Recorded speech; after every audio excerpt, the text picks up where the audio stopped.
Brothers and sisters, yesterday we spoke about St. Peter Julian Eymard. We spoke about how Eucharistic adoration is the most excellent of prayers and activities or human acts that we can engage in outside of the Mass.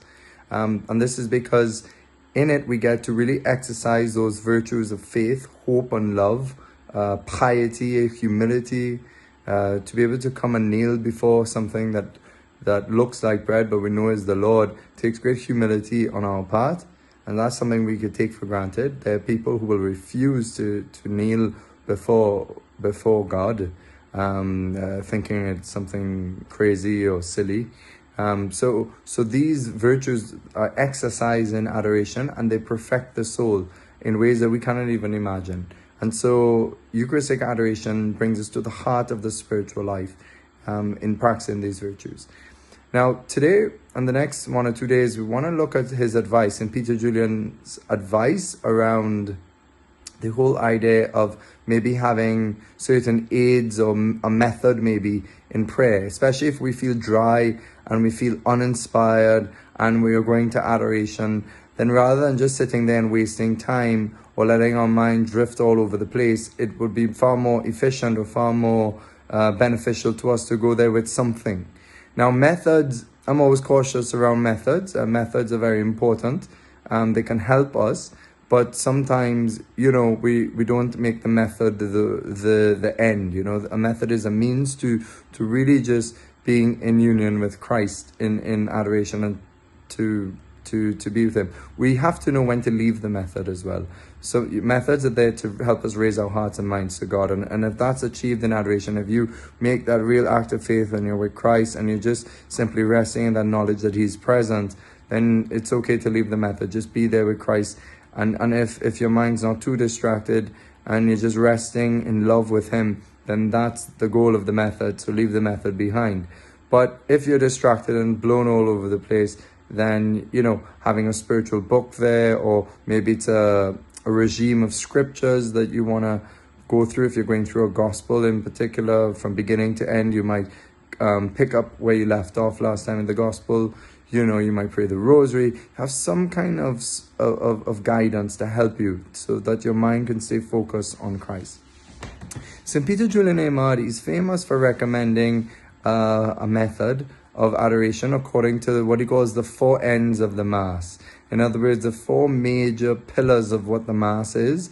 He says that that's appropriate to Eucharistic adoration, since the Eucharist is obviously celebrated in the Mass, and the Mass is the Eucharist in terms of its widest celebration by which we receive the Lord himself.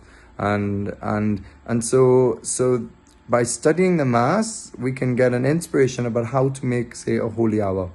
So he will speak about 4 ends of the Mass, being adoration, thanksgiving, reparation or propitiation, you're making reparation, and then the last one is supplication or Eucharistic prayer, the prayer of Christ in the Mass. So let's look today at the first one a bit, and it's about adoration.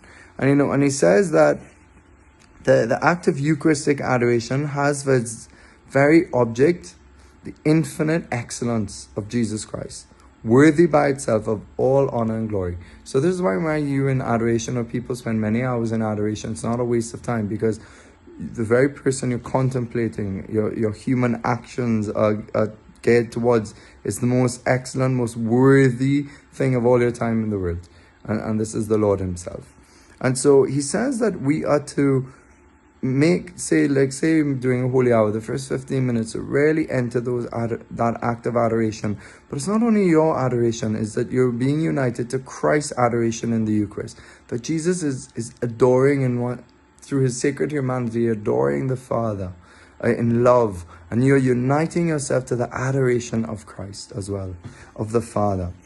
So he says, unite also your praises, therefore, to those of the heavenly court. So when we go to make adoration, we can make little acts and try to be aware of heaven, of the saints, of their adoration of the Lamb, of Christ, of the Father, and in the Spirit. And we could invoke our favorite saints. We could, especially Our Lady and Saint Joseph, And we can ask them, help me prepare to make this holy hour. Help me to prepare to enter this adoration. Unite me to your adoration. Our Lady especially is the one who adores Christ in the most perfect of ways. So we can ask her to do that. And so we ask the heavenly court. We become aware of the heavenly court. And then he says, then contemplate the greatness of the love of Jesus, instituting, multiplying, perpetuating the divine Eucharist until the end of the world. Admire, adore his wisdom in leaving himself so readily available to us. His power, which has triumphed over every obstacle. We can adore this. We could admire this. Exalt his goodness, which has made you the very end of the greatest and holiest of sacraments. For Jesus Christ would have done for you alone what he has done for all. What love. So we just enter this adoration, this raising of our heart and minds, and just to praising God. And that will help us to separate from the busyness of the world and enter into his heart.